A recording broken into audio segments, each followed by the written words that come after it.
भारत चंद्रमा के उस हिस्से पर पहुंच गया है जहां अभी तक कोई और देश नहीं पहुंच पाया। चंद्रमा के साउथ पोल पर रूस ने पहुंचने की कोशिश की थी, लेकिन उसका यान सतह से थोड़ी दूरी पर ही क्रैश हो गया था। आज भारत साउथ पोल पर पहुंचने वाला पहला देश तो बन गया है, लेकिन एक समय ऐसा भी था जब दुनिया ने भारत के पहले सैटेलाइट को देख उसका मजाक बनाया था। जी हाँ, भारत का मजाक बनाया गया था। इसरो के पास छत नहीं थी। अब आप लोग सोच रहे होंगे, अच्छा ऐसा भी कुछ था? तो चलिए आपको विस्तार में बताते हैं पूरी कहानी। भारत दुनिया के उन 4 देशों में शामिल है जो चांद तक पहुंच चुके हैं। ये काफ़ी बड़ी उपलब्धि है जो भारत ने हासिल की है, क्योंकि एक ऐसा समय था जब भारत के पास ज़्यादा इंफ्रास्ट्रक्चर और टेक्नोलॉजिकल एडवांसमेंट्स नहीं थी। कम इंफ्रास्ट्रक्चर के बगैर भी भारत के वैज्ञानिकों ने भारत का पहला सैटेलाइट आर्यभट्ट तैयार किया था। आप हैरान हो जाएंगे इस बात को सुनकर कि इस सैटेलाइट को बैलगाड़ी पर लाद कर ले जाया गया था। बैलगाड़ी पर लदे सैटेलाइट को देखकर दुनिया हैरान रह गई थी।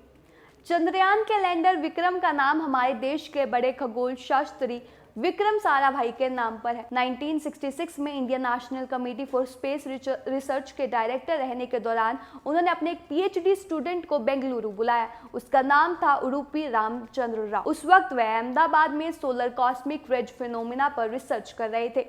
साराभाई ने उन्हें सैटेलाइट रिसर्च टीम की जिम्मेदारी दे दी। राव ही अपनी टीम में एक ऐसे व्यक्ति थे जिन्होंने सैटेलाइट को देखा था। उस समय सैटेलाइट इंजीनियरिंग टीम 2 हिस्सों में बटी थी।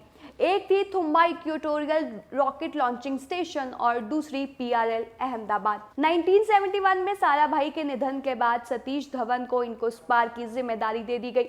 उनके जिम्मेदारी संभालने से पहले 1969 में इसका नाम इसरो दे दिया गया। धवन ने बेंगलुरु को भारी इलाके में शिफ्ट करके इसरो को कहीं अच्छी जगह देने के लिए सरकार से बात की, ताकि सैटेलाइट पर जो काम है वो ठीक से हो सके। आपको ये जानकर हैरानी होगी कि इसरो को ऐसी जगह दी गई थी जहां पर छत भी नहीं थी।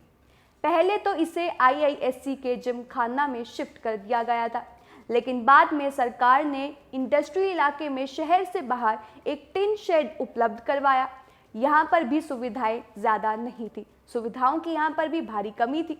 हालांकि वैज्ञानिकों ने यहाँ पर अपना दिमाग लगाया और थर्माकोल, टेप, इन सब की मदद से टिन शेड बनाया और एक साफ सुथरा कमरा तैयार किया। इतनी मशक्क़त के बाद और 3 साल की मेहनत के बाद भारत का पहला सैटेलाइट तैयार हो गया।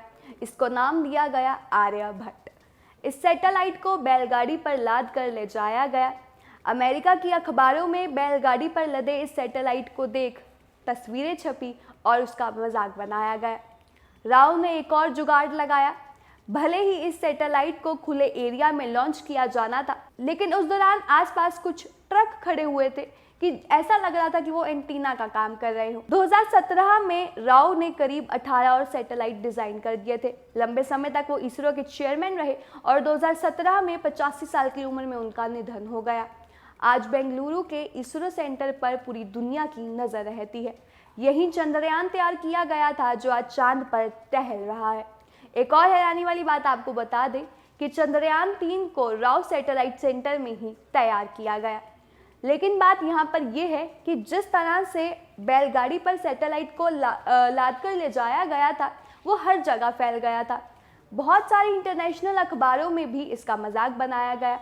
वो तस्वीरें देखते ही देखते इतनी वायरल हो गई थी कि हर जगह उनकी चर्चा होने लगी। एक वो समय था और अब वो एक आज का समय है जहां पर भारत के चंद्रयान 3 मिशन की सब तारीफ कर रहे हैं। तो ये था बैलगाड़ी से लेकर चांद तक का सफर। क्या आपको इस कहानी के बारे में पहले से पता था?